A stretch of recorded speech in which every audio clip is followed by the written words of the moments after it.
Hey, it's Matthew, Fine and Country, Solihull and Redditch, with September's property market update for you. So, there's just been announced some real breaking news. Now, the government has announced a cut to stamp duty, the tax paid when people buy a property, and with immediate effect. Now, basically about £2,500 saving for most people, that's buying a house at the moment.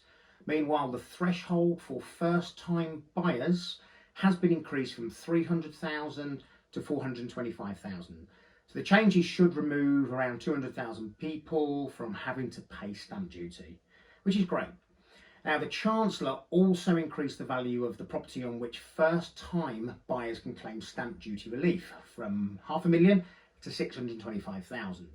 So a buyer splashing out £500,000 on a home will now be charged £12,500 rather than the previous £15,000. Now, steps to try and maintain the housing market are obviously welcomed by ourselves as agents.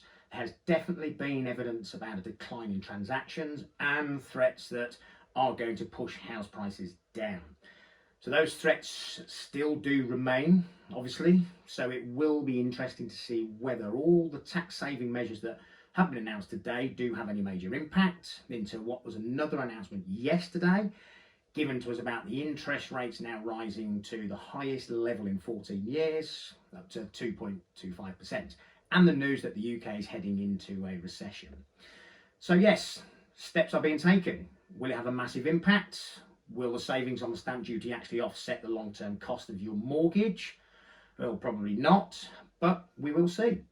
Anyway, just to update you on what's happening locally in the area of Solihull and Redditch area, stellar active market, still selling homes. A good supply of homes are still coming to the market at the moment as well.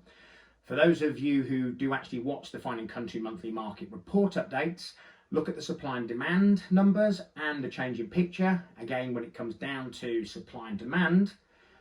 So, within the total market, we now see that 65% of homes are under offer. You go back 4 months ago, 75% of homes were under offer. That's 3/4 of the market were under offer.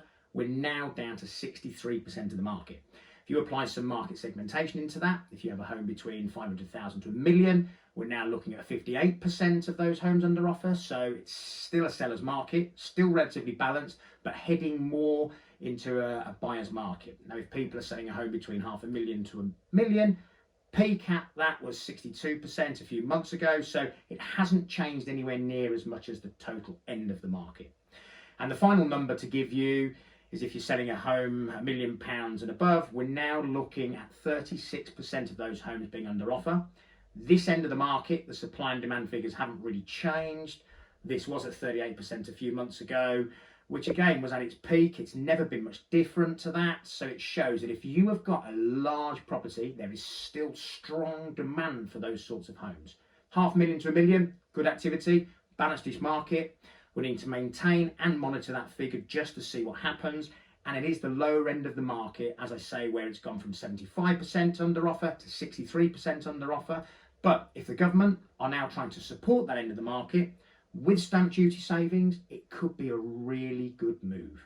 I hope that's useful for you. If you have any questions, give me a call on the following contact details. Thanks. Bye for now.